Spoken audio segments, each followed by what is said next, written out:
Hello. It's the 10th of February, 2017, and this is episode 67 of the Unseen Podcast. The Unseen Podcast is the unscripted, unedited, open participation spinoff of the Wow Signal. To learn more about the Wow Signal, go to wowsignalpodcast.com. To learn more about the Unseen Podcast, go to unseenpodcast.com, including the show notes for this episode 67. Joining me tonight are Nick Nielsen. Hello, Paul, and hello to the Unseen Podcast listeners. And Patrick Festa. Hello, Paul, and thanks for having me back. Both of these guys have been on a number of times, so I won't ask them to introduce themselves any further. We'll jump right into it. Now, some interesting things have happened in the last few weeks. The Trump administration came into power and immediately slapped what has been characterized by some as gag orders on certain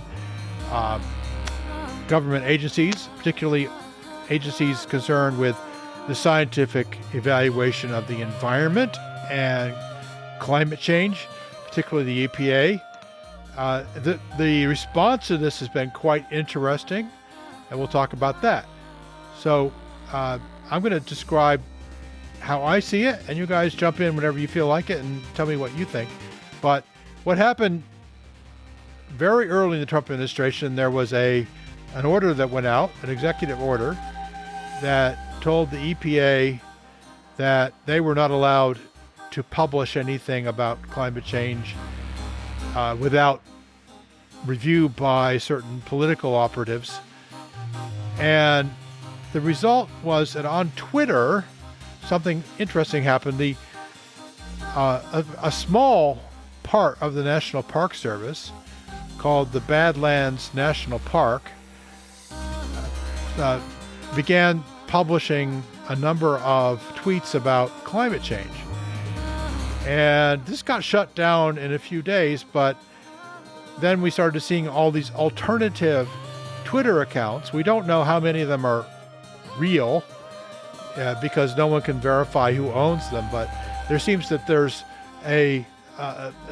almost every government agency that does any kind of earth science or environmental science, including the USDA, NASA, NOAA, have started rogue Twitter accounts or alternative Twitter accounts saying they can shut down our official Twitter, but they can't tell us what to do with our spare time.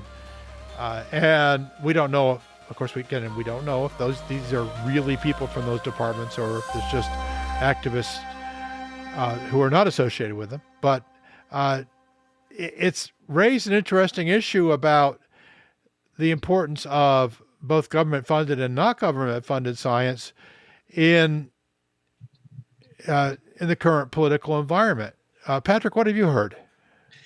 I was just listening to you because I did hear about this on NPR, and I'm kind of confused. Like, as you know, I can't stand the fact that Trump became president in the first place, but this is becoming you put a gag order on something that's supposed to be public.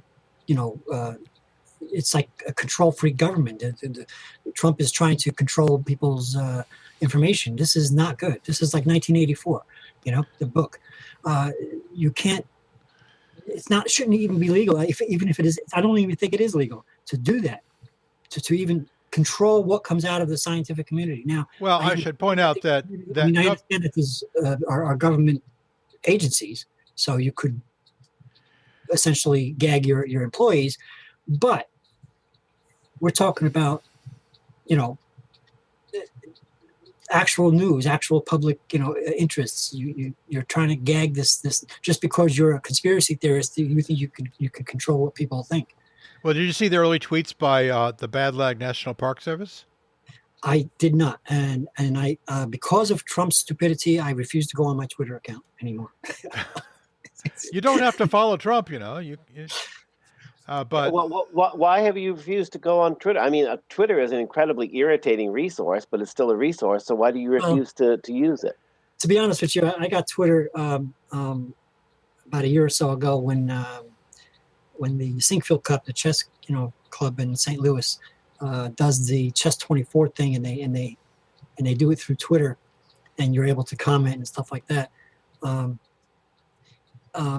I haven't been using it anyway. But when Trump started doing his stupidity, I even made sure that I wouldn't go on it. But every now and again, I see it because it turns out that every time I share something on Google, it gets shared on my Twitter without even me trying. I don't even post it to Twitter, and Google does it for me. So, but I don't read the political stupidity.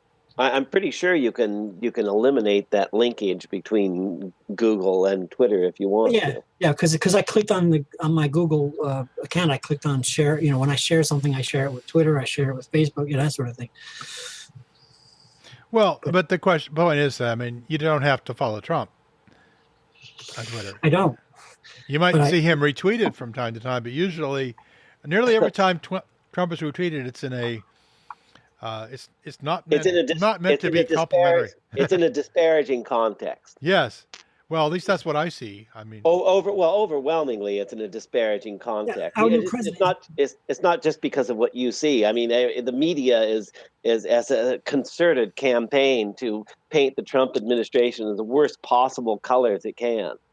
Well, it's not just the media. I mean, I don't really follow any major media outlets. Well, Trump is the clown president. He's a clown, but he represents a legitimate protest vote. I accept that he's the president. Even the people who supported him knew he's a clown, and knew when they voted he was a clown. But the point, if you can defeat a political insider, not just defeat them, but defeat them with an idiot and a clown, I mean that's an election ordered up by 4chan. I mean, you couldn't get anything better than that. Well, I'd be happy if he actually does some good. And of course, I only wish him the best because he is, after all, our president, and I have to accept that. But as Paul was talking about the science thing, if he's going to start throwing gag orders on reality and stuff like that, just because he happens to be a conspiracy theorist extraordinaire, this is not good. This is... Well, correct me if I am wrong, but I don't believe that any scientific papers have been prevented from being published. I think it's just to do with what you can put on Twitter. Is that wrong? Well, no, it's not just Twitter. It's what you can put before the public, period. Well, does that include publishing scientific papers? Yes. For some agencies, it does. Although I have to say NASA does not appear to have been affected. And I'm not sure that NOAA has been affected either. But the process of publishing scientific papers is a much slower and much more deliberate process than anything that goes on social media. Right. It takes months just to get the paper through review. But are you saying that there's, according to your understanding, that there's going to be a political commissar appointed to decide what research is going to be published and what research isn't, or does it? Well, that's not 100% clear yet, but it does appear that at some agencies, political people have been put in the way, particularly when it has to do with climate change, and the position of the ideologues in charge of the Trump administration is that climate change is a big hoax. It's a big politically motivated hoax, and that they just have to step in and stop it. Now, I personally don't agree with that at all.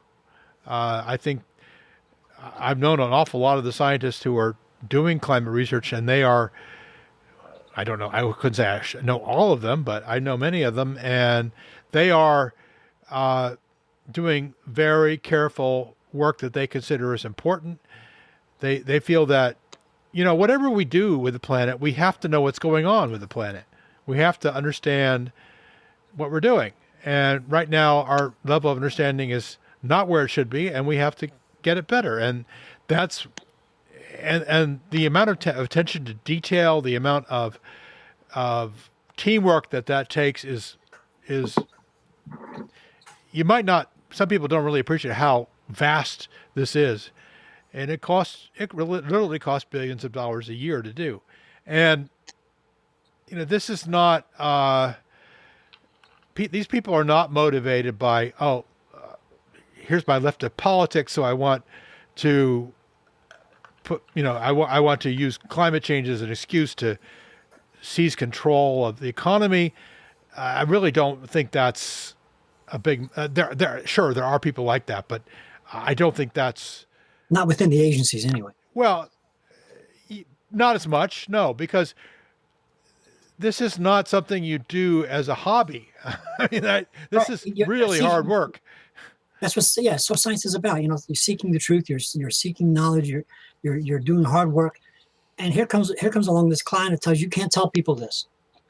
I'm like, what do you mean I can't tell people this? Well, yeah, I mean, and I think we have seen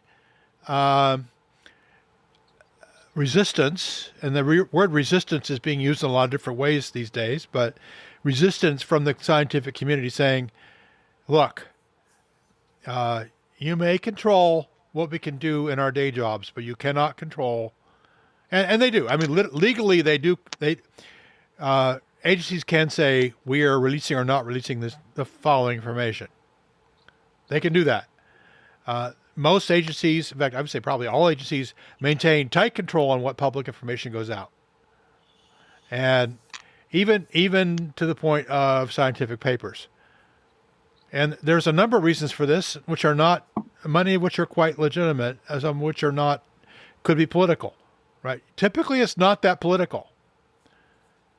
I'll give you an example. My wife works for the Center of Disease Control and the National Center of Health Statistics, and she does a lot of stuff having to do with reproductive behavior, right?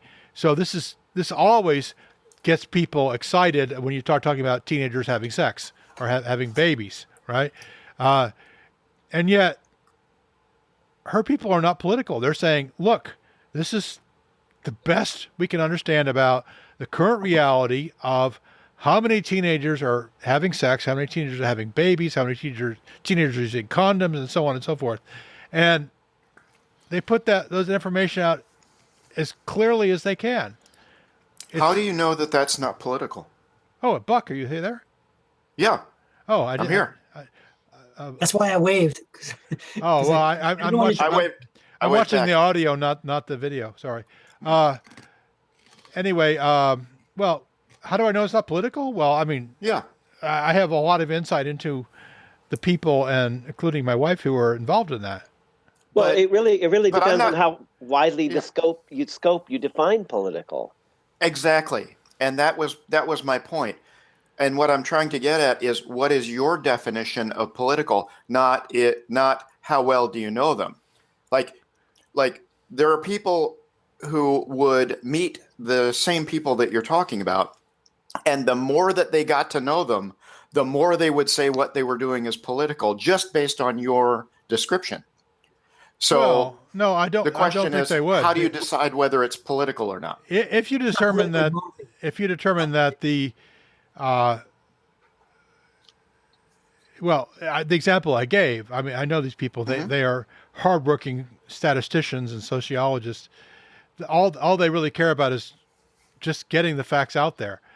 But but we're not talking about that. We're talking about, how does one decide whether a particular statement of social significance is political or not? Because I think especially when it comes to political, everything is political, but politically motivated is the question. Is what I'm trying to get at.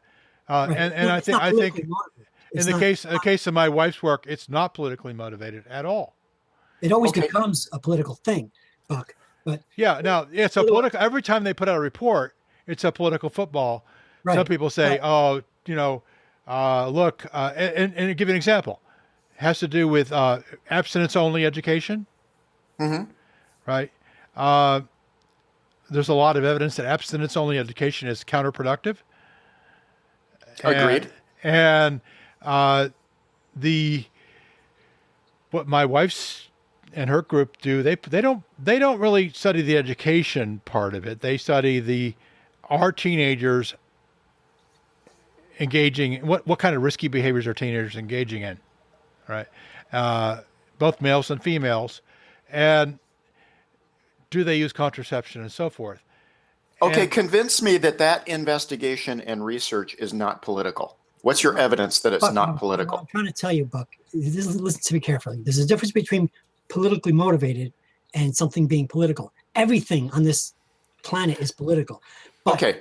What Paul is trying to say is that, for example, his own wife works in a scientific community of some sort, and what she's doing is scientific research, statistics on sex behavior of teenagers, for example. Okay. Now, she's not politically motivated. She's doing the study. Okay, what's your evidence for that claim?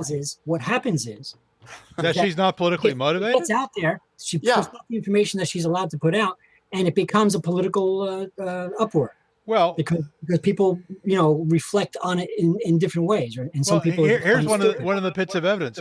Teenagers are having sex at later in their teens.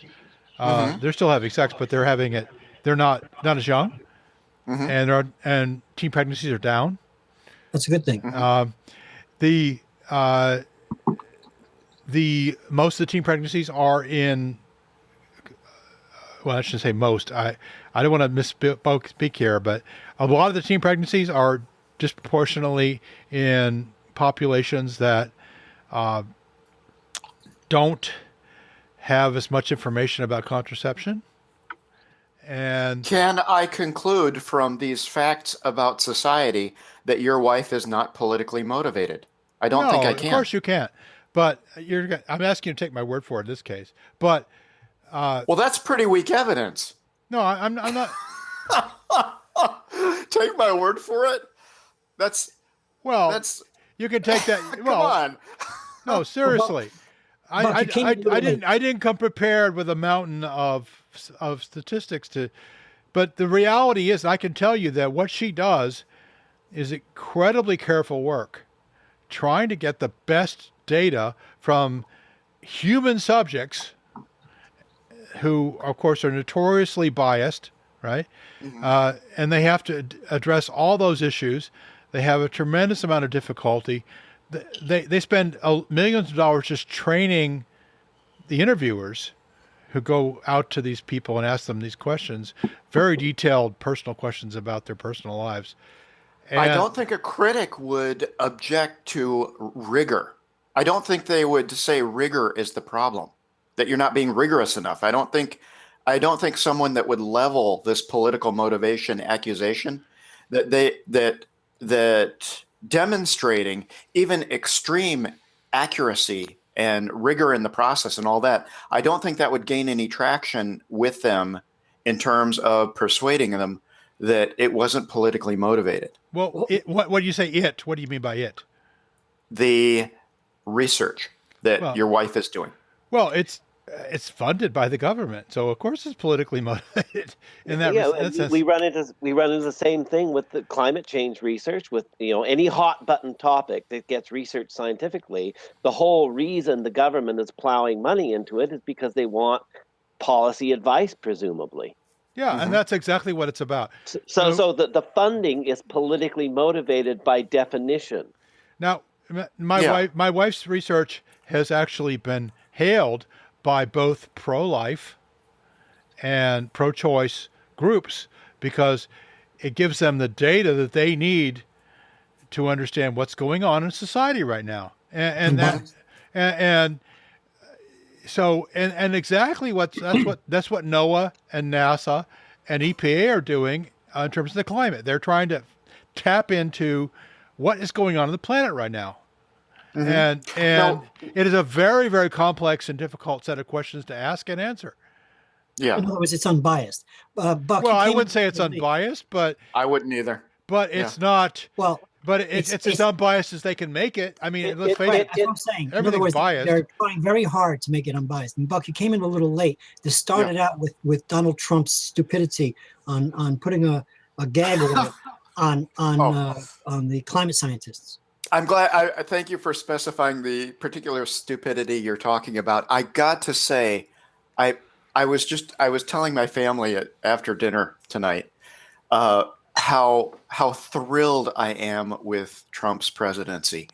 He has motivated people like nothing else could you could conceivably imagine. And people are active, they're engaged, and they are participating. Often incoherent.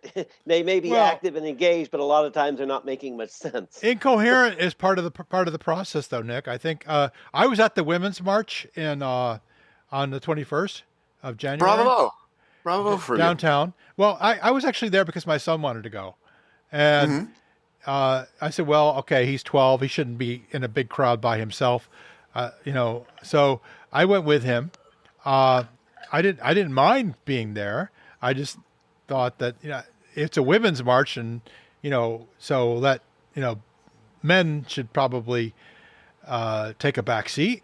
And so I went with him, and he was quite.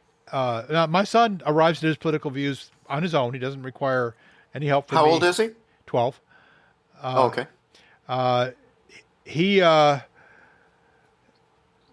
I have to tell you, nobody in our family is a Trump supporter, but and and at least a couple of them were quite distraught at Trump's election. There was sort of there was a Trump election emotional shock and depression, and it was like in Portland there were riots.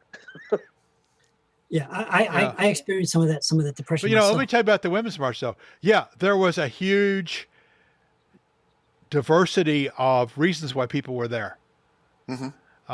Some were there because they were concerned about women's rights. Some were there because they were concerned about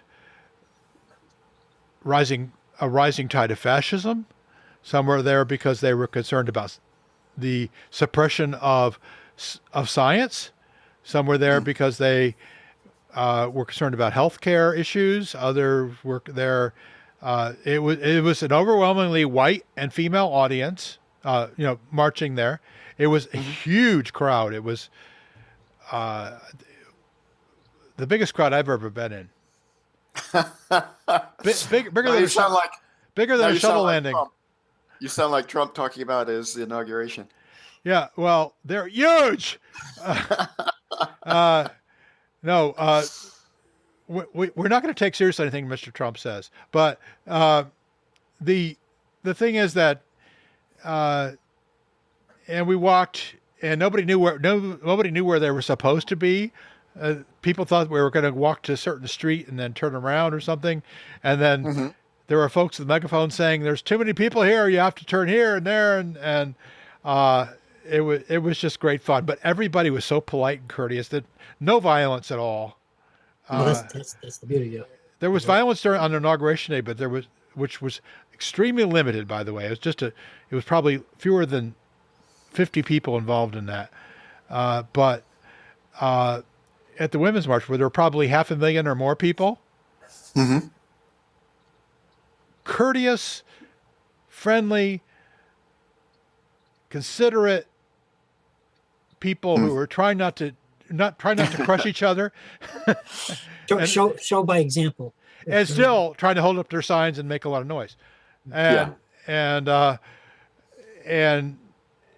so I would say I was impressed, and I was wearing my T-shirt that said "Stand back, I'm going to try science," and somebody handed me a nasty scientist ribbon.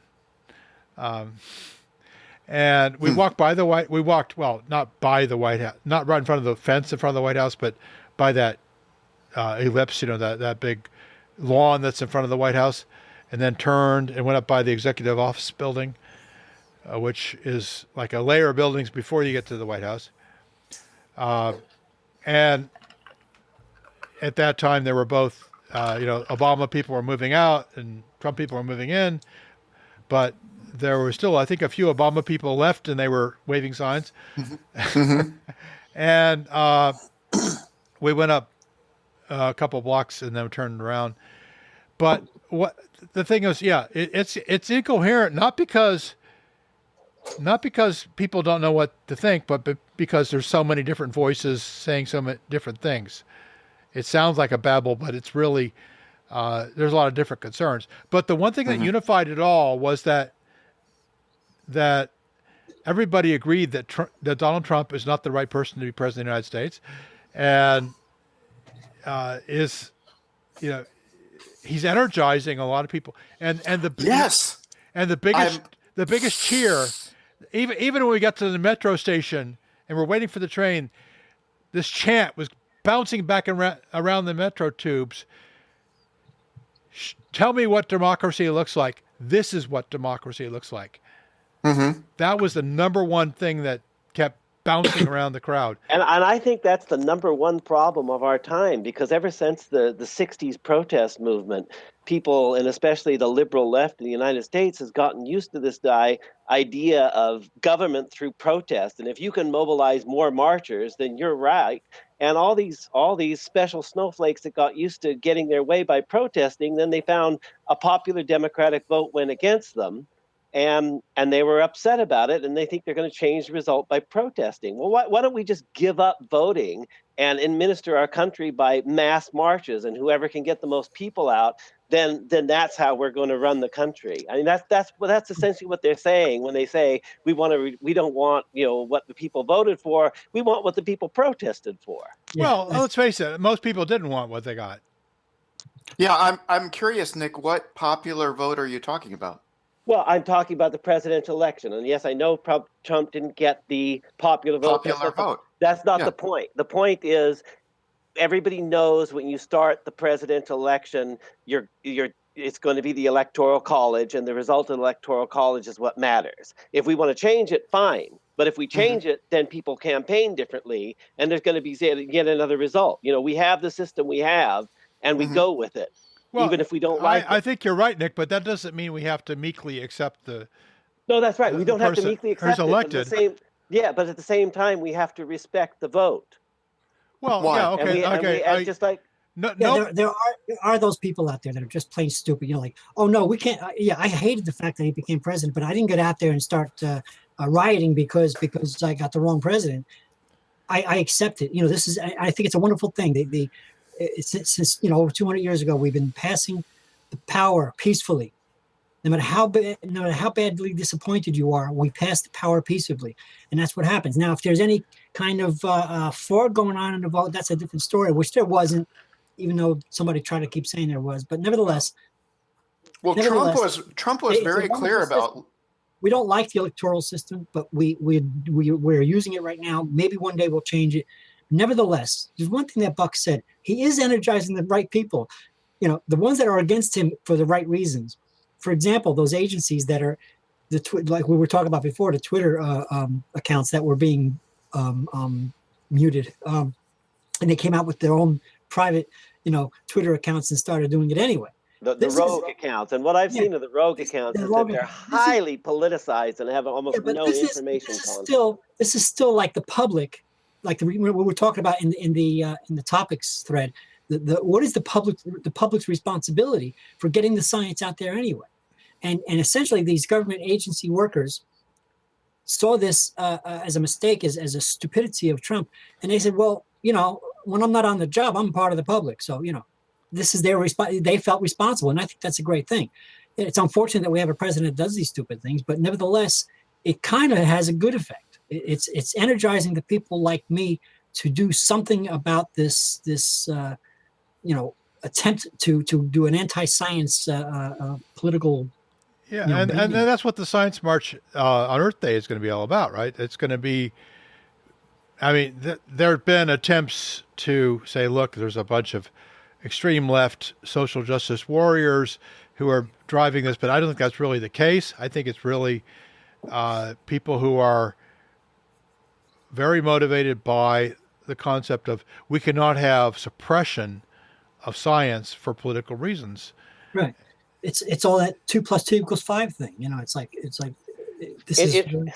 Interesting you should mention that, Patrick, because one of the themes that the March of Science emphasizes is empirical science. So I guess mathematicians aren't welcome. So I'll wait for I'll wait for the march for the formal sciences when the logicians and the mathematicians and the mereologists. And I think you'll see some mathematicians out there because after all, they do an enormous amount of math and science are like pissing in a urinal. You know, I mean, they go together. they're inseparable. You know? Yeah, I'm making a joke. I'm just saying they're emphasizing empirical science. That's a very we need a mathematician's march too. Well, I mean, really, I mean, physical scientists couldn't make an argument about mathematics, right? So now we use 19th century mathematics, but still, that was a great flowering period. But that the whole point is that, in my view, the reason I took my son without any hesitation to the Women's March, which was mainly, you'd think initially that's mainly about women's issues, and it's not. But I think a lot of people there were concerned about one thing, and maybe not everybody, but a lot of people were concerned about the sort of nascent fascism that seems to be engaging itself with the Trump administration. I don't think Trump's smart enough to say I'm a fascist and I want to. I want to be the Fuhrer, but there are people right behind him, who are quite willing to establish a more authoritarian rule that weakens the courts, weakens the legislature.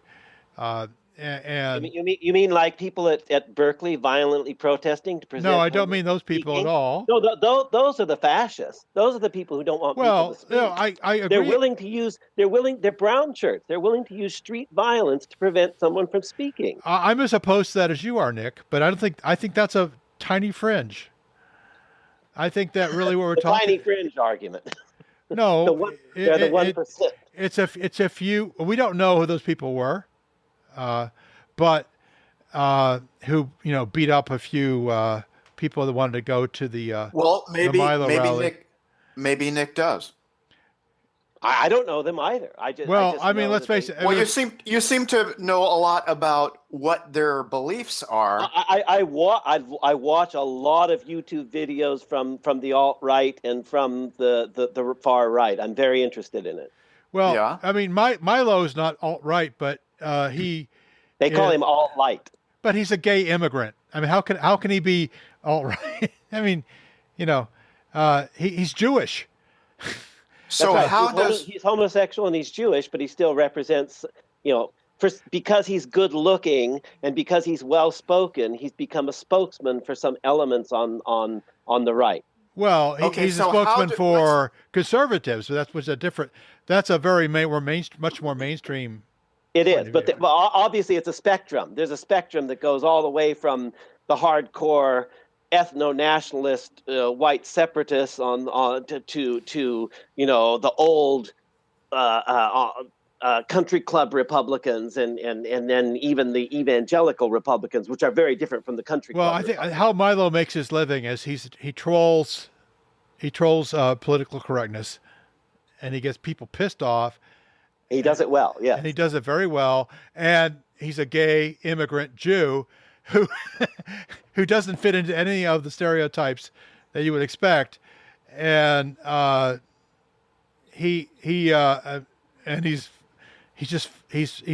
very good. He's a showman. What he is, he's a stand-up. Yeah, okay. He's a stand-up comedian.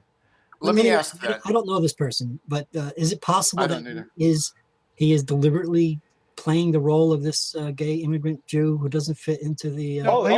He plays it up. He's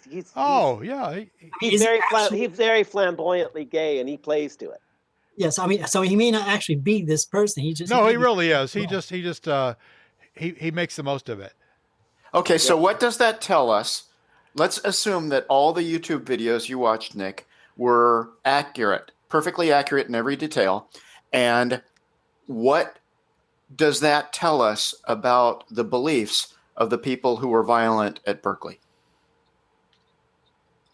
Well, what the people on the right would say is that they're fearful of that the left will not engage in debate on content, on ideas, that they have to silence people rather than letting them speak. But it was I thought the claim of them being brown shirts was your opinion. That's what I said. Yes, I said the violent protesters in Berkeley were. I said I spoke metaphorically. So if you prefer analogies, they are like brown shirts because they are using street violence to prevent alternate opinions from being spoken in the public sphere. Okay, so that's what I said. Videos, I did not get that from some other source. That's what I said. Okay, so but the YouTube videos about this guy are what led you to the beliefs about the unidentified people who committed violence in Berkeley. Like, how do I get from those videos to this claim that you made? Because you referenced those videos. Well, I said, what's your evidence for this? And then you went into this guy. I'm not saying I have any evidence. I'm just speaking from my political judgment at the moment that these protesters really were as they were made out to be. Now, obviously, there's been an enormous online discussion of whether they were provocateurs, whether they were really people on the right who were dressed up to pretend they're people on the left. I mean, this discussion goes on endlessly, but I'm taking them at face value that they are Antifa, in other words, anti-fascist activists. Who have tried to shut down many events that have been taking place on the right recently. Well, I'm willing to accept that. I mean, I think there are extremists on both sides. I don't think it was in terms of the violence that was at Berkeley. It was a small number of people on both, and also on Inauguration Day, the people that started smashing in windows in D.C. was probably less than 50 people out of thousands and thousands and thousands of protesters. That's right. It doesn't take many to make a violent demonstration. Well, all they did was take a few crowbars and smash in some windows. They didn't. They got a lot of attention. Yes, because that's what the cameras go for. Yeah. Yeah. But they and some of them were arrested, perhaps, and I don't know how that's going to pan out, but. And the D.C. police probably overreacted and tear gassed more people than needed to, and it just spins out of control. Yeah, it got out of control. Yeah, there's no question, because they didn't have a proper response to the. I mean, if you look at the video, it's probably 6 or 7 guys smashing in that Starbucks window. It's not that. It's just a few. They probably were anarchists, but there's a black bloc faction that actually moves around to protest in order to cause violent trouble of just that kind, and they've been around for decades. Literally, They were the ones in Turin who were causing riots during the world. The term bomb thrower comes from actual historical events, but what thrower? Bomb thrower. Bomb thrower. And now I point out that nobody was killed at any of these situations. And now, if you go back to the 1920s, you're talking about a lot of fatalities. Well, actually, one person was killed in the 90s when there was a Black Bloc protest at a World Economic Forum. I think it was in Turin, in Italy, and there was a police truck that backed over a protester and killed somebody there. But I'm not sure about that. I'm just speaking from memory. Yeah, well, Nick just volunteered to look that up and see if it's really true. But when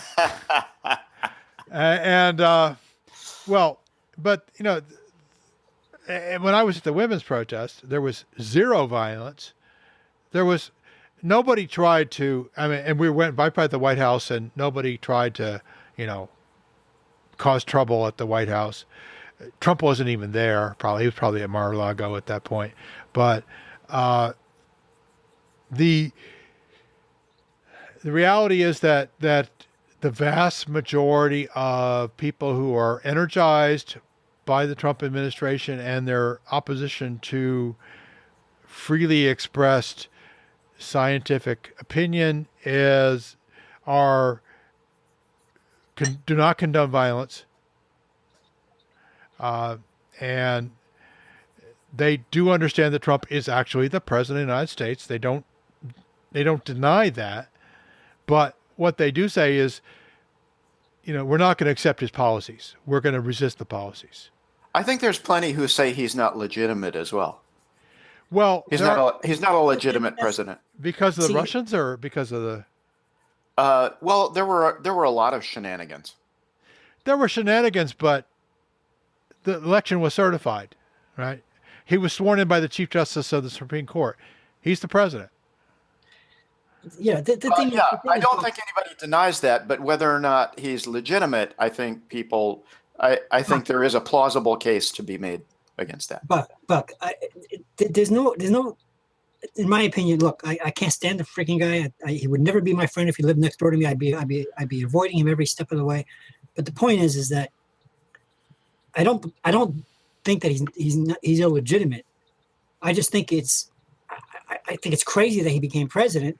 I think maybe the fact that he was even allowed to run for president may have been illegitimate. But nevertheless, I accept our ways. In other words, this is the way we work, and it is a beautiful thing. The protest that Paul is talking about, we're talking about 500,000 people, no violence, everybody's nice to each other. That is the penultimate display. What if it could be shown? Let me finish my sentence. That is the penultimate display of peaceful protest, which is in our Constitution. We're allowed to do this. These 500,000 people got flying colors, and passed with A's in the ability to show by example of the way it's supposed to work against what Trump is doing. Trump has been, since the beginning of his campaign, a fearmonger, and these people apparently understood that, and by example showed how to protest without violence whatsoever, without stupid snarky remarks, without idiocies left and right. So, in other words, that's the main thing. That's what makes me love this country. At the same time, no, I don't like the fact that he's president. Okay. Well, I think we don't like your policies. You're being stupid. You need to learn from us. We the people. Well, I was the issue that I was kind of asking about was the question of legitimacy, and my question would be, if it could be shown that the electors had broken the law by not following the criteria set out for things like the emoluments clause, the emoluments test of whether or not an elected president is subject to payments, bribery, or blackmail of a foreign power. If the electors chose to disregard that they're legally obligated to do, would you then say that there's a plausible case to be made that he's not the legitimate president? Well, that's because he was put into office illegally. That's a lot of ifs. And yes, if IFFF shenanigans were going on, obviously that would be a point of impeachment, and we do have things in our Constitution that will remove a president from power because of some, discrepancies. Obviously, we had one or at least two that were done with Nixon. He ended up resigning before it happened, but nevertheless, a lot of those complaints are illegitimate in the first place. For example, when President Obama became president the first time, those goddamn Republicans, all they could think about was getting this, excuse my French, we have to get this nigger out of the office. That's all they can think of, these white supremacist assholes. That's all they can think of. They actually got on national television and said, our goal is to make this a one-term president. Instead of saying, okay, we got a lot of work to do, we got to fix this country, blah, blah, blah. No, our goal is to get this nigger out of office, is basically what this guy said. And excuse my French, but that's I'm so pissed off at these people that have this attitude, because it's white supremacy all over again. And I'm as white as they come. You can see how white I am. You know what I'm saying? It's just what the founders have put forth and how we've grown and how we finally got rid of this nonsense about owning people and whatnot. Can we finally just move forward and make this country really great as it is on paper in real life? You know what I'm saying? Because it's certainly great on paper, but it's not in real life, because there's still these white supremacist jerk-offs that just go around doing anything they can to put their friend in office and to get any black guy, even if he's only half black, out of office, et cetera, so forth and so on. Here comes this clown who has everything that came out of his mouth was like a schoolyard bully and a real jerk, and these people elected him. It's amazing to me. Well, I did everything I can in New Jersey. New Jersey had Hillary Clinton because what's his name had asked us to support her, because I was actually a Bernie Sanders supporter, but Bernie Sanders didn't get the nominations, and he asked us to support Hillary, so I did, just out of that. Okay, but let's get back to this emoluments clause. It basically applies to people who are currently holding office, right? It's let's see, it's Article 1 of the Constitution, and it talked about no person holding any office or of profit or trust under them shall without the consent of the Congress accept any present, emolument, office, or title of any kind whatever from any king, prince, or foreign state. But before you're elected, you can, that's not a constitutional issue. So well, yeah, what I'm referring to is the laws governing how electors are supposed to, the role of the Electoral College, basically, and that their purpose is to prevent this sort of presidential election result. Yeah, I'm not sure what you're referring to there. Well, there's supposed to be this, there's this idea that the better class of men will be a check against democratic excess. Yeah. Yeah. That was the idea of the founders, and so they put the electors in place. So if the people did something so incredibly stupid, the electors could say, "Well, yep, we're not having it. We're going to put somebody else on," and they would have been completely within their rights to do so. Except that our political system has become so sclerotic that if they had exercised that option, there would have been protest, but on the other side. And they would have been cutting their own political throats. That's right. They would be out. I completely agree with that. Yeah. Well, I mean, those electors are carefully selected too. They're not very likely to turn, but they are within their rights to elect whomever they want once they're there. It just that is true. They don't. It's disappointing, but nevertheless, it's the way the system works, and we have to accept it. Or change the system. We accept it, or we change the system. Right, and hopefully it'll change sometime in the not too far off future. Trump has the attitude that he's King Trump, and it's funny to me to hear, for example, that the justice has refused to reinstate the barring, et cetera, so forth and so on. In other words, there are systems in place to stop the president from pushing the stupid button. Yes, it's known as checks and balances. Right.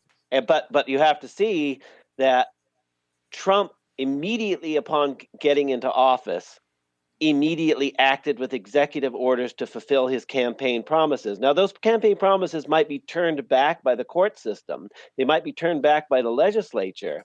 But to his promoters and to his followers, he is that rare species of politician who got voted into office and immediately acted upon his promises. Yeah. So I don't think that's factually true, though. Well, you can see what they did with Obama. The minute he used an executive order, the Republicans were all pouncing on him. Yeah, that's illegal. That's unconstitutional. You can't do that. Blah blah blah blah. Mr. Power, Mr. King Obama. And then the first second that Trump was in office, he put forth more executive orders than Trump did in his entire Well, that's not true. That's not true. No. Obama put out a lot of executive orders. Yes, I'm exaggerating. Yeah, but the one of the things about Trump was that he does not agree. I mean, he was very clear that he did not agree with the peaceful transition of power, and that he would agree with the results of the election if he won. That was as far as he would go. Wait, what? Yeah, and I think he agrees with them now, although he's still trying to make some Well, no, he was spurious asked. case He was about asked. election fraud. No. Will you accept the results of the election? And he said, and he was being hounded on this. And then finally he said something. He responded at the podium in one of his speeches where he said, right. "I will accept the results of the election if I win." And then the crowd went crazy. Yeah. He's mentally ill. The guy is mentally ill. I mean, he's a narcissistic extraordinaire. You know, if it doesn't go my way, I'm going to cry like a little baby with a diaper on. Well, the reality was, if he had lost, you could tell I don't like this. He would be out of the picture now. No, I can see you got some Trump supporter stuff behind you there. You're pretending to be a lefty. No, I'm not pretending anything. I really don't like this guy, but I am smart enough to accept the fact that the system worked the way it was supposed to work, and he ended up being president. And all I can do now is to protest or to argue against or to teach my nephews and nieces science and just to do whatever I can to do to make sure that they don't get screwed by this current president. Has anyone proposed that Hillary Clinton gave Trump the White House? Well, there's all kinds of theories out there. Yeah, there's all kinds of conspiracy theories. I don't think they're very helpful. I don't think that they're very instructive. I don't think there's much to be learned by them. I don't think that's credible. And you can multiply counterfactuals at will. I was going to use the counterfactual, but for justification, but for shenanigans by Hillary and what was her John Podesta. No, the guy or the woman who was found to have taken donations for Bernie and funneled them to Hillary's campaign. Oh, was that the gal who ran the Democratic Party? Yeah. What was her name? What's her name? Can't think of it right now. It's not DeVos. But I don't know if that was a big factor. It was in some communities. In some communities, it was a big factor.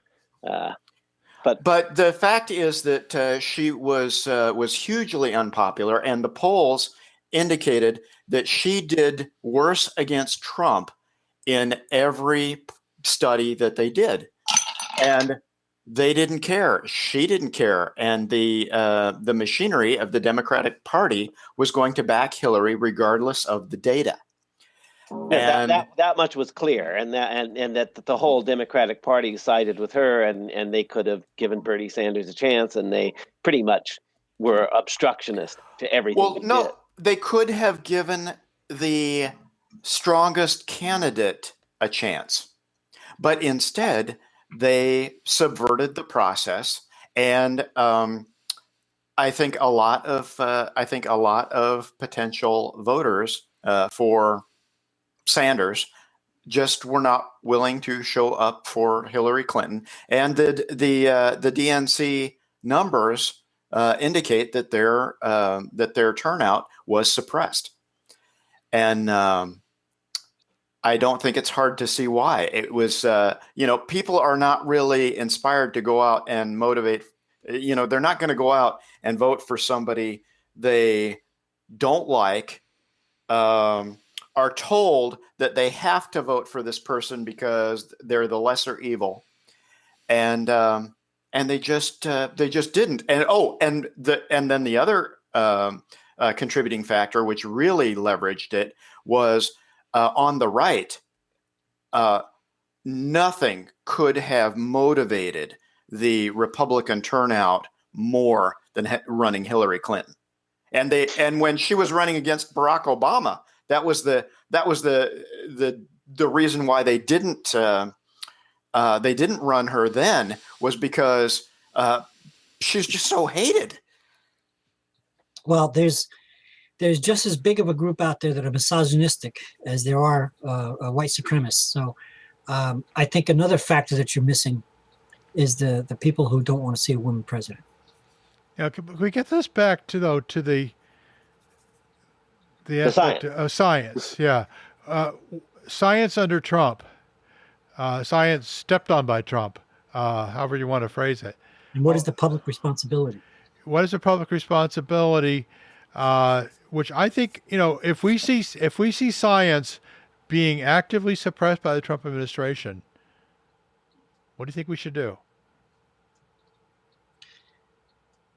Well, go ahead. No, I'm sorry. Go ahead. You first. I would say it depends. I mean, that's a pretty broad,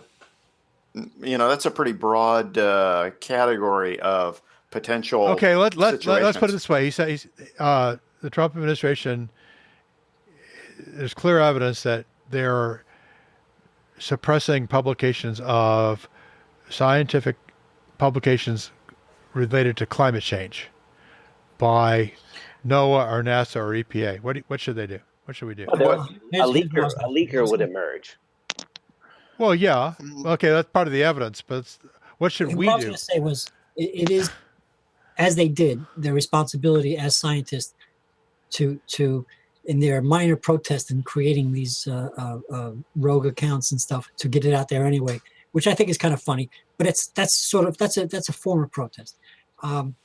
It is the public's responsibility. Unfortunately, a large portion of the public, the ones who we were trying to educate, are the ones that are following Trump's anti-science, and which is how he got into office in the first place, because there's a lot of public out there. So the job of us and science enthusiasts and scientists, and especially the scientists, because they obviously know more than I do, is to get the science out there by hook or by crook, I guess. I don't know.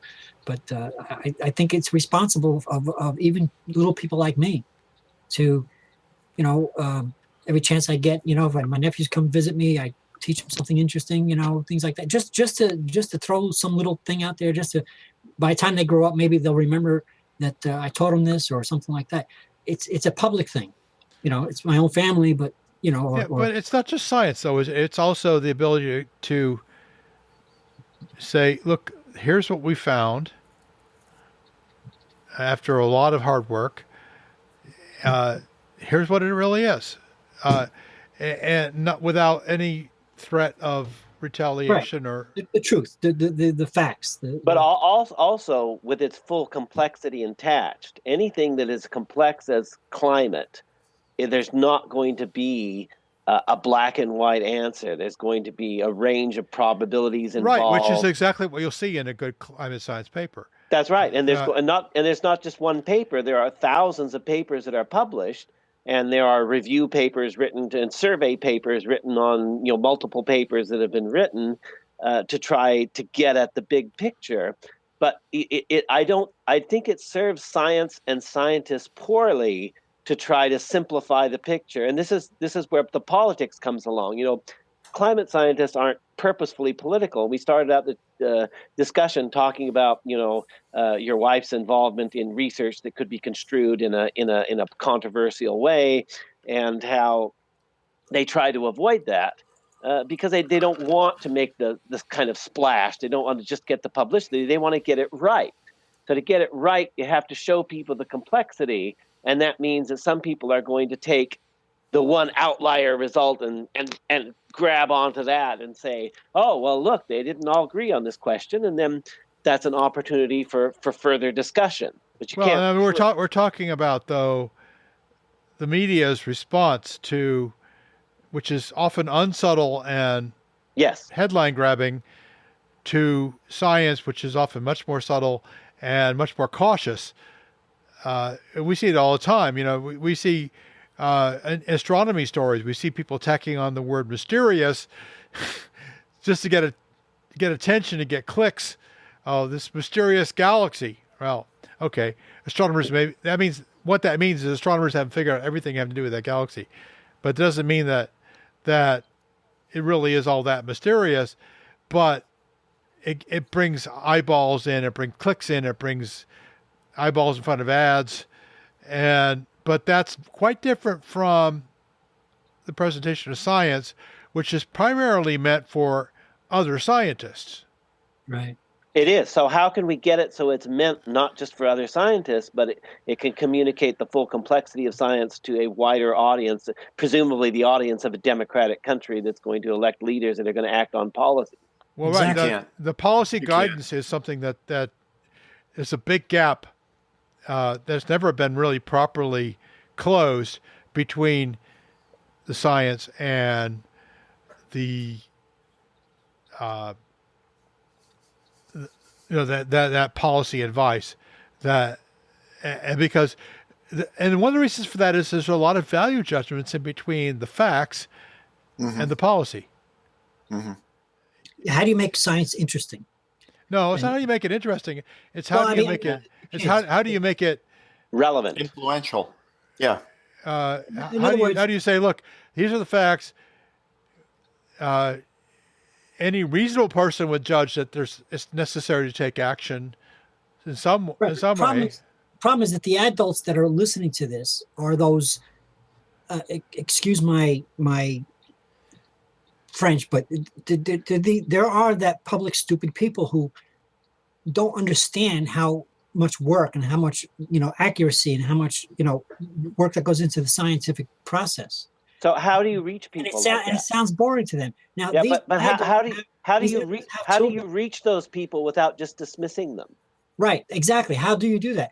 And the only way to really do it properly is to start through the school system. Well, I don't think there's any easy answers there. I mean, it's just hard work.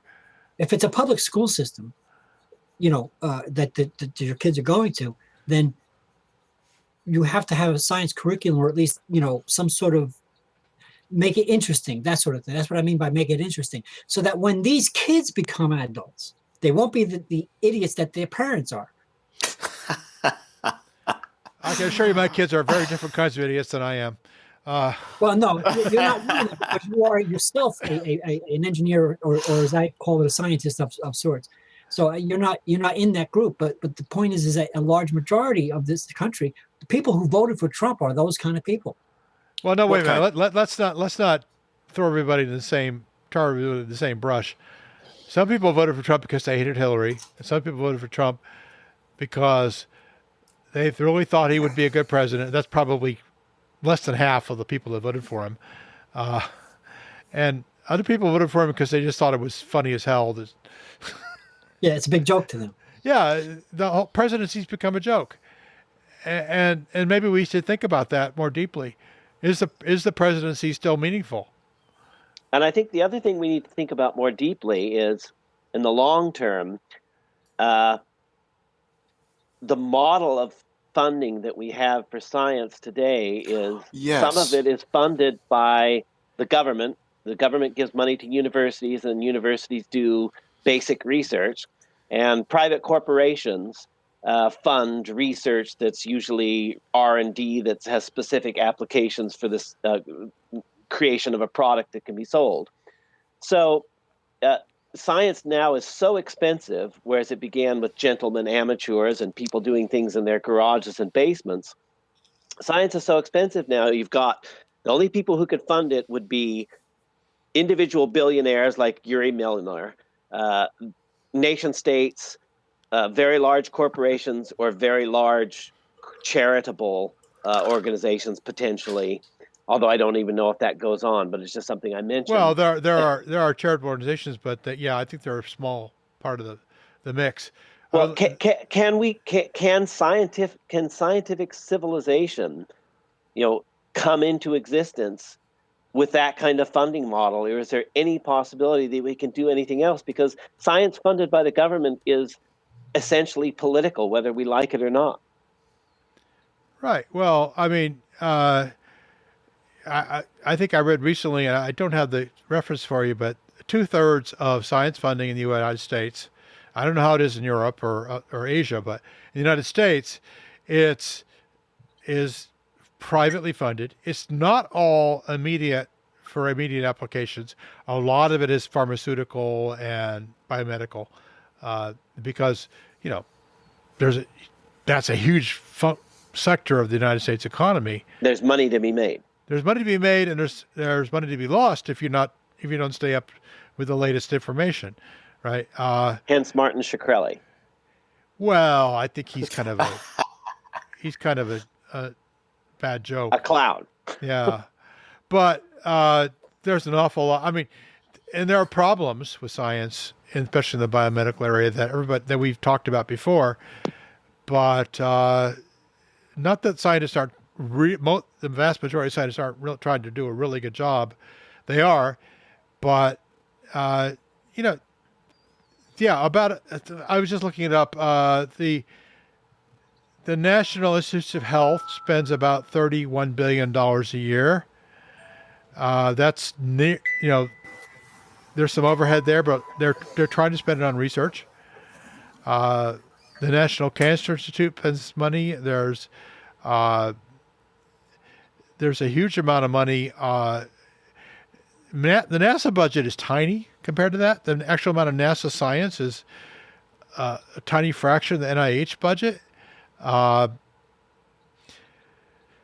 National Science Foundation is, $7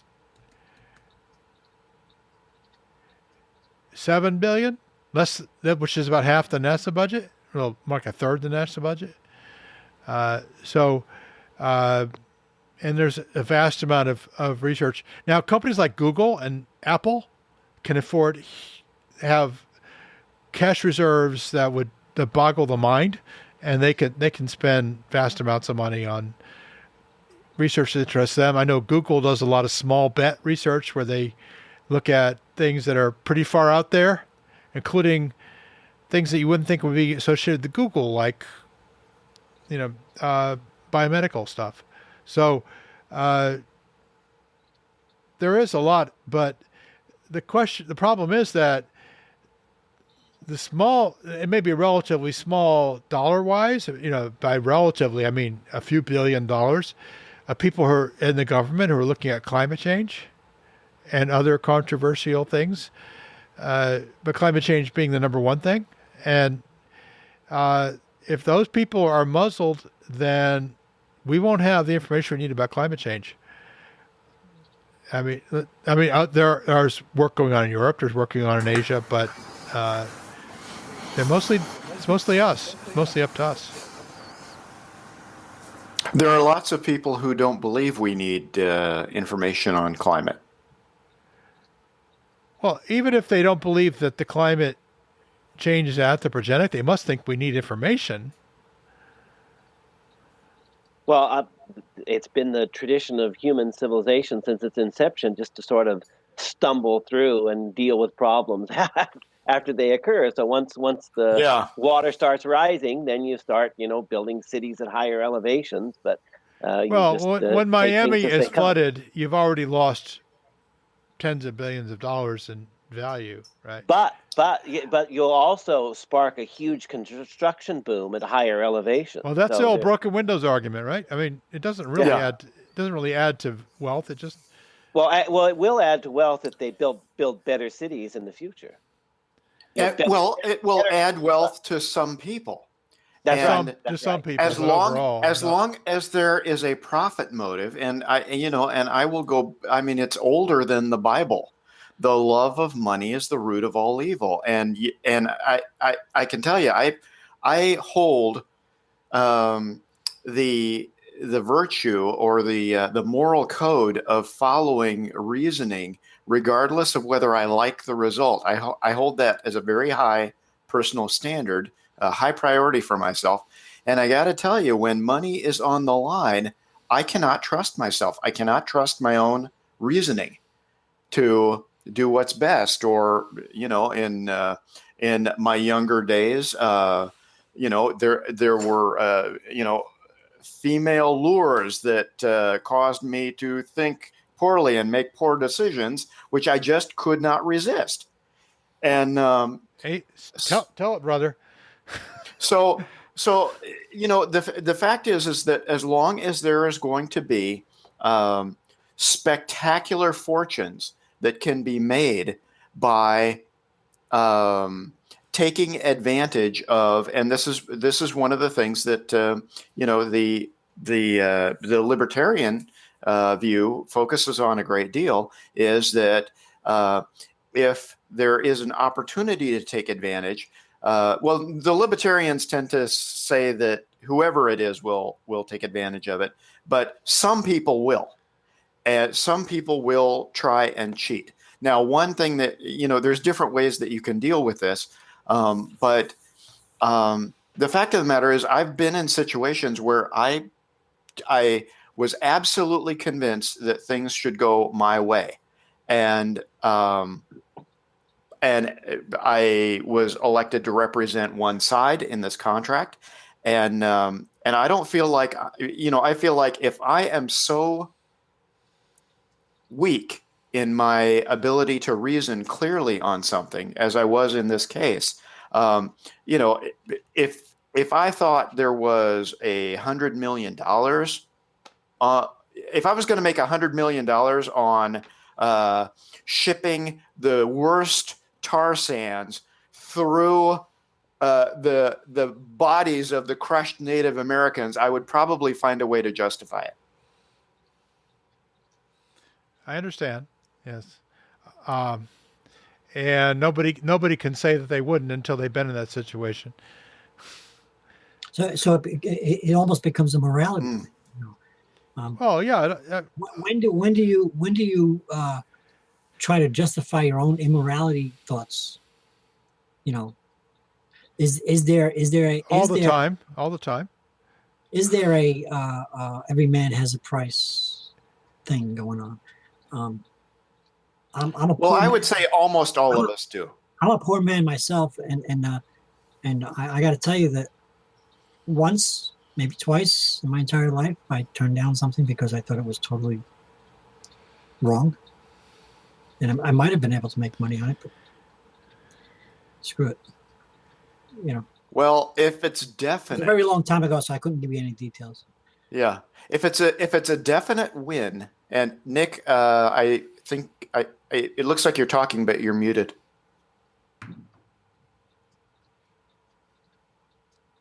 Oh, okay. Yeah, go ahead. I was so focused on wanting to hear what you said that I lost my train of thought. Please. I was just going to say that we all have these vulnerabilities and weaknesses, but we also have, at least some of us have, an intrinsic desire to get at the truth. And you just spoke very eloquently a few moments ago, saying that you hold very highly to the idea of following the argument where it leads, regardless of what seems to come from that argument. And this is, of course, one of the motivations behind science. This is why we study science. This is why we study cognitive biases, to try to get at that little kernel of truth that we know is there, even if we can't always get it. Well, yeah. Yeah, I think that's a virtue of science. Let me give you a really silly and totally off the wall example of something that would, if you literally had a suitcase of money and showed it to me, and this person was offering me $200 million in a suitcase. All right, make it even less. Make it $100 million in a suitcase. And it says, this is yours if you punch this kid in the face. And the kid is like 10 years old or something. I'd be like, no. On the other hand, if the kid said, listen, punch me in the face and give me half of it, I might consider it. If the kid asked me to do it, I might consider it. That's an extreme and silly kind of thing. But the point is, it's not all that silly. It'd be a great experiment in behavioral economics. You know what I'm talking about? Hey, paisan.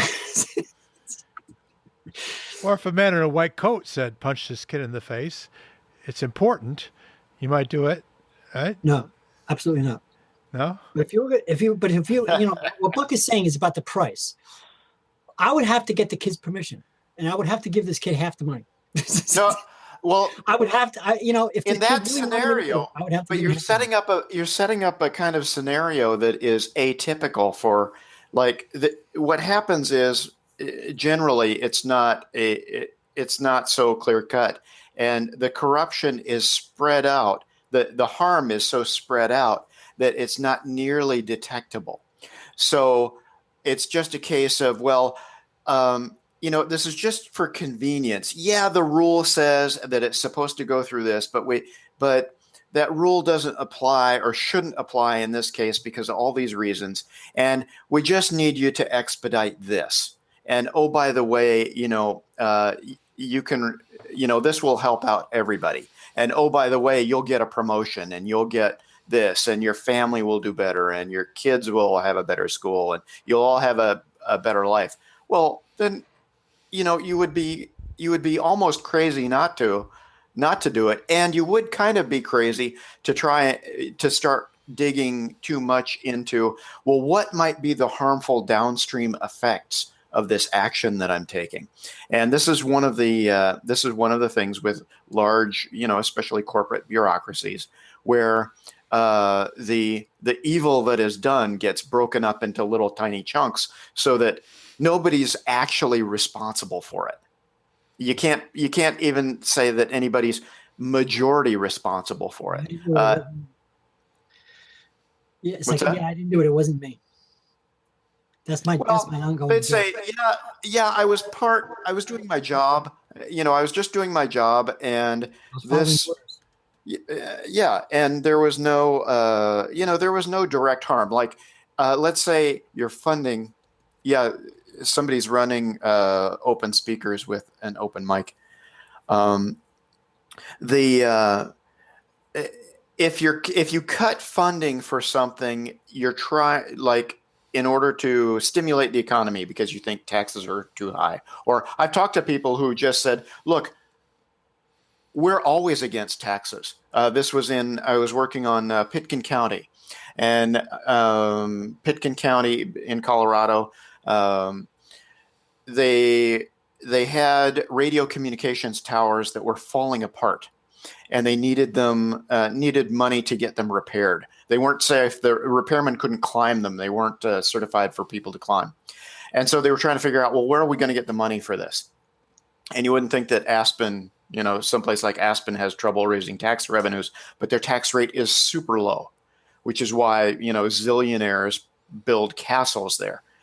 But what they did was, I met some people who were clearly, pretty well off, and I kind of butted into their conversation in the post office. And I said, well, how could we go about raising these kind of funds? We need these emergency service towers, that run police, fire, ambulance, communications. We need these things upgraded. How can we do that? And what do you think about a tax that would work this way or that way? And they were like, no. It was all no. And I said, well, what would you suggest? And they said, well, just ask us for the money. We could just give you the money. And I said, well, the law doesn't allow the government to run on the goodwill of rich people. We've got to have laws, because otherwise you could say, okay, you can have your ambulance and your fire department, but I would appreciate it if you would do this for me. And that, so there's laws that don't allow us to do that. And they said, well, look, you got to understand, we're always against taxes, just as a matter of, I forget the exact word that they used, but it was kind of like a principle. We're against taxes in principle. And so this is, there are people out there who are just, I want to say ideologically driven, or I guess you could use their term and say, in principle, they're always against taxes. And even for things, that are public goods, because they don't really care about public goods. This is kind of why, this is kind of the thing that I love the states, but one thing that I really love about socialist countries is there's pretty much a general agreement among everybody in the society that we all are have certain shared needs, and there's that we're all in a community, and we all believe in helping taking care of the community. And I really like not having that argument about whether or not that should be the case. Right. I mean, let's face it. There's probably a lot of corruption with the tax system and everything, but on the very bottom, at the very basic level, taxes are there to. You get in your car and you drive to wherever you're going to visit your relatives, going to the store, whatever. You have these roads, and these roads somehow magically appear there. That's because the taxpayers are paying for the damn services, to fix the damn things, or to pave them in the first place, or to create them. This is what, ultimately, if it was on the totally up and up, what taxes are for. Okay, Patrick, we're kind of getting off the rails here about, we were talking about science, weren't we? And funding. It's about public, responsibility for science. It's about public responsibility for, when somebody is against taxes, it's the same thing. It comes into, to science or public responsibility too, because it's like somewhere. We're not talking about this utopia or that utopia. We're talking about what we have right now. But we can ask whether science is a public good. That's a legitimate question for what we have right now. I think that's what I'm trying to get at. Don't we all agree, though? Doesn't everybody here agree? Well, I agree, but you don't have to convince me. Thank you, Nick, for articulating my. I was having trouble articulating that. Yeah, in other words, science is a public good. It's something that it's research and things like this. It's for the future. And it's just like those roads, It's just like those things that you need, when you get in your car and need to go to. Patrick, considering that most of the science in the U.S. is privately funded, and do you think there would be no roads if there were no public funding for roads? I didn't say that. I'm generalizing overall. I'm making a huge generalization. There's just not enough time in this podcast to No, that's right. There's not enough time in this podcast. We've kind of we're testing our listeners' stamina as it stands. Let's wrap up. And obviously, this is a conversation that could go on again and again and again, and we probably will. So what I'd like to do is go around. Each of you take your last word and then make your recommendation. So from left to right on my screen, that would be Buck, Nick, and Patrick. So let's start with Buck. Okay.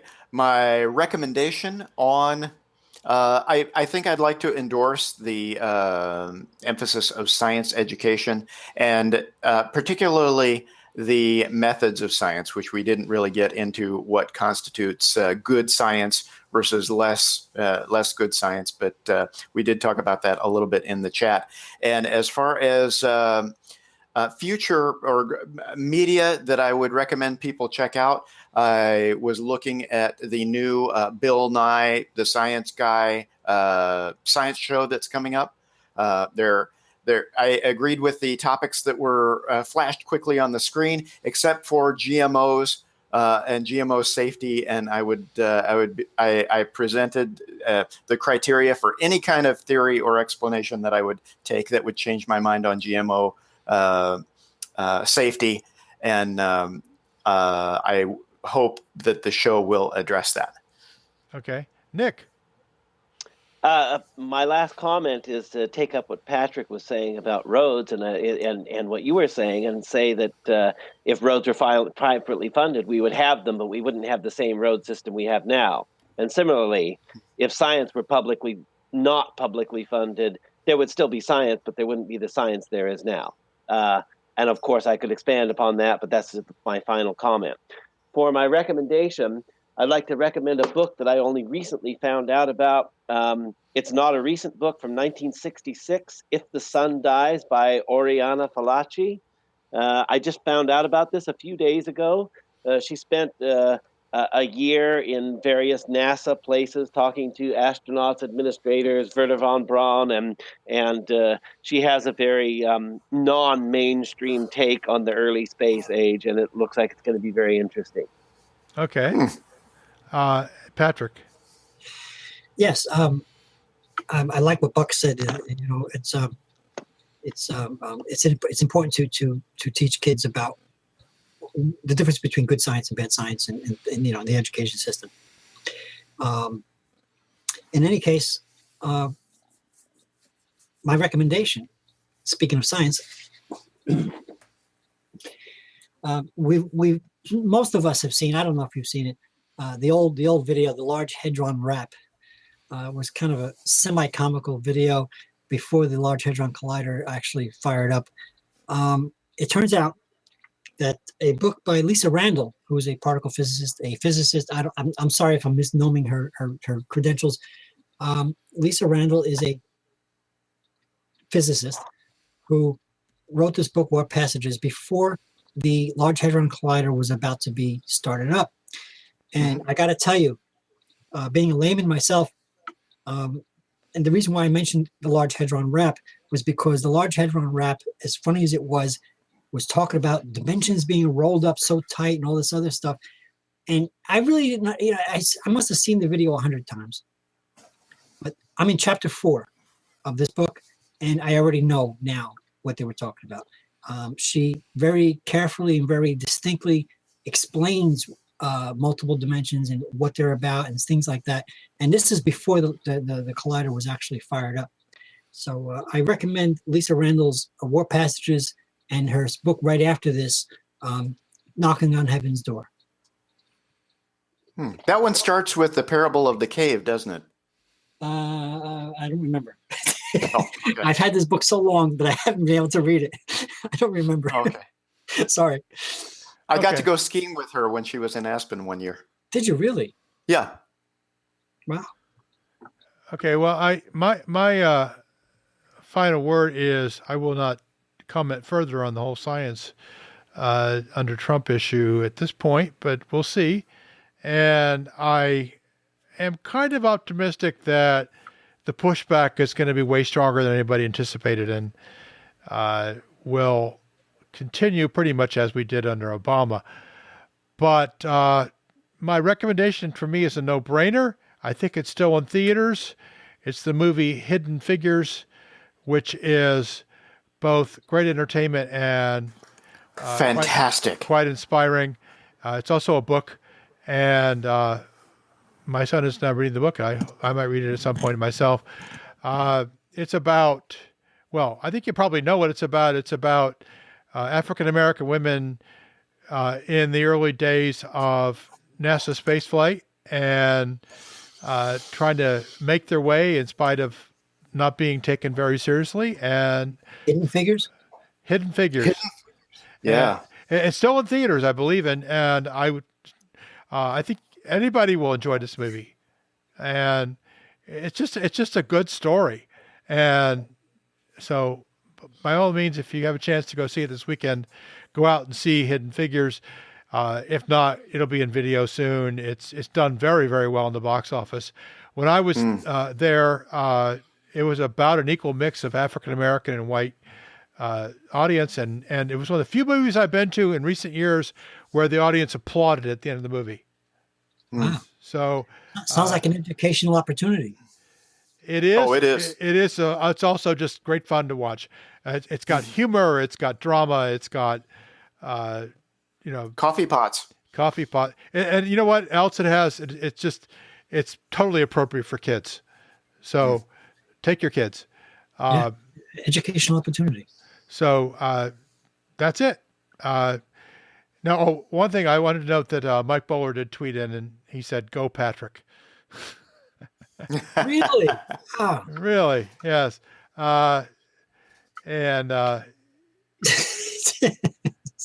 So thank you, Mike, for making a comment.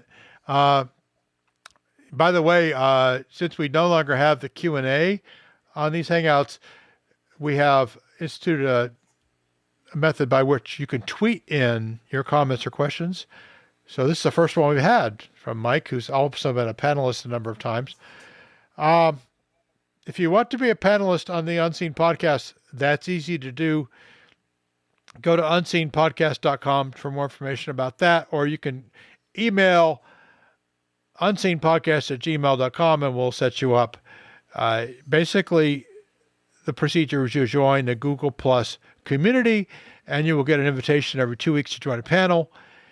If you reply positively to the invitation and you also engage in the pre-show discussion thread, then you're eligible to become a panelist.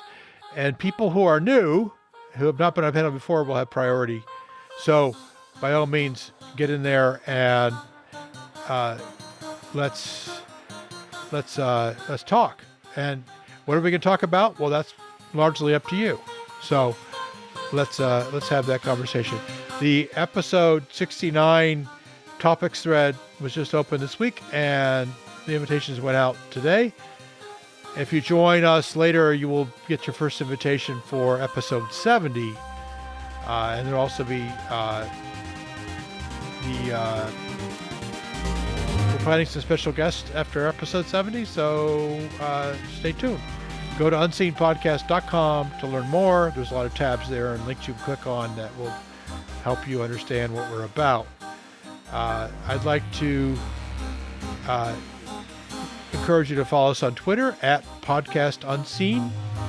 And if you have any questions or comments on this episode, we have a listeners subreddit. We also have a listeners community on Google Plus, and you can go in there and comment and talk about this episode as much as you want. Obviously, there's a deep nest of issues surrounding science and society and government and the fascist, Loofah-faced Shit-Gibbon that we had recently elected for president. By the way, I didn't make up that insult. That's somebody else's. So anyway, I thought that was almost Shakespearean in quality, by the way. It's pretty good. Very poetic. And so we're just going to call him the Shit-Gibbon from now on. And I'm sure Patrick will approve. So that's it for episode 67 of the Unseen Podcast. Again, more information, go to unseenpodcast.com. Music is by DJ Spooky. And that's it for us. We'll see you next time in episode 68, which will be hosted by Adam Smith. So, good night.